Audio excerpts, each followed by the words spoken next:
Let me move to the myth number 4. Myth. Again, I'm telling you, I'll take all your questions even after the myths are done. Once again, I'll have an open house toward the end of the session.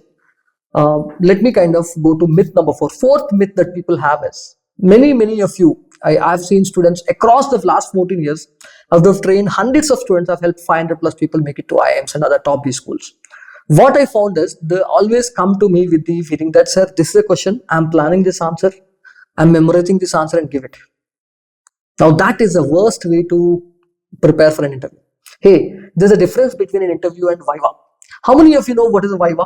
In your graduation, you would have done Viva, lab Vivas. How many of you have done Viva? If you have attended some Viva session, can you please type Viva? You have seen the Viva YouTube short, very popular YouTube short film also. Viva, V-I-V-A, Viva.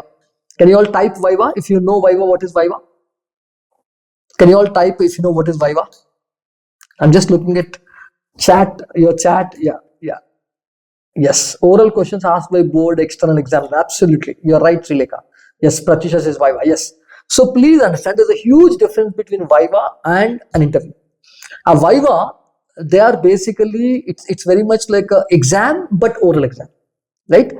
Whereas an interview is not like that. An interview is not really so much about the what answer you give, but why the answer, why the question, and how the answer. I've already explained that. So please understand, never ever, in fact, standard answers, whether you like it or not, if you prepare so much with ChatGPT, if you prepare so much with one set of coach, etc., what happens is it's very much possible that you're all memorizing an answer, you're all going with the same answer, you're going with that. They will automatically know that you are basically giving a mechanical, mundane, machine answer. And that is the sure shot way to fail.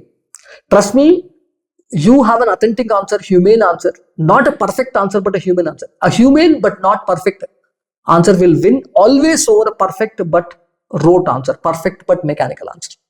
That's why, when I do these videos also, after so much experience, after so many Ivy League kind of places that I went to, even today, I think, for example, my throat is not good today. I'm having a cold. You can sense that very clearly. Some of you call that crackling. I don't know.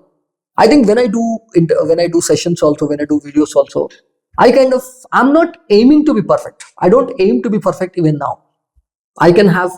We all make slips. We all can have mistakes. But the thing is, if the answer is authentic, it is far more powerful than having a perfect answer, which is a mechanical one. Understand that? Yeah. Netra says, this is important. Yeah, let's have this. Even if I have rehearsed my answer well enough, how do I not sound like a robot? Yeah, I think I'll see. I want to kind of give you some tips there. I'll do that. That's what I'm going to discuss as part of the myth. Netra, that's a very good question that you asked. But please understand that the reason why we sound rehearsed is not because you have rehearsed the answer. Rehearsing an answer well is not a problem.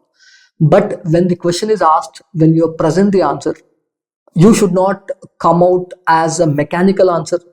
Rehearsed is fine, but mechanical is not okay. I'll give you some example. There are few questions you can rehearse answers for. For example, for sure there are questions like tell me about yourself will come. Tell me about your strengths will come. So the questions that will be asked, you trying to plan an answer, you try to plan stem, platter, plan a story, broad is great. Problem is, you have to understand this, Netra. The problem is not rehearsing answers for the stock question. These stock questions, you having an answer and you presenting, no one will take wrongly. Problem is when they ask you a question that they think is very personalized question and you jump the gun, which very much like that 100-meter Olympic race, you're trying to be the fastest man on earth. The moment the gun is shot, you want to answer. No, take a pause. Whenever a question is asked, you take that few seconds pause, gives the humanity. You're gurgling the answer, you're actually digesting, you're trying to kind of analyze, understand, and then kind of answer it. I think that's far more powerful as opposed to, hey, you are asking this question, I know I have planned it already and I will just vomit it out. That's not going to work. That will come out very mechanically. That will come out as a rote answer. I hope I've answered your question, Netra. Taking a pause will be very useful. Yes. Will the interviewer start drilling me if he sees me nervous and twitchy? How do I deal with that? Okay. I think I'll see, an interviewer generally does not scare you more if you already are nervous. They'll scare you more if you are trying to be cocky and adamant when you're wrong. See, being confident, being assertive is not a problem. being aggressive or adamant when you are actually wrong is where they'll get into stress. Not so much when you're nervous. Your nervousness will only give them a bad feeling that this person is not deserving, but they'll not get into stress interview for that. Okay. Now, I think the best way to overcome nervousness is do put yourself in multiple interview situations, multiple mocks, try to get kind of various questions. And when you go into an interview with the feeling that these are the new set of people I'm trying to meet, I want to make a good impression on them, but I don't care for being perfect, but I also don't care for them liking me. Don't force yourself. That will help you a lot. Don't get into that. Okay. Yeah. So I think this is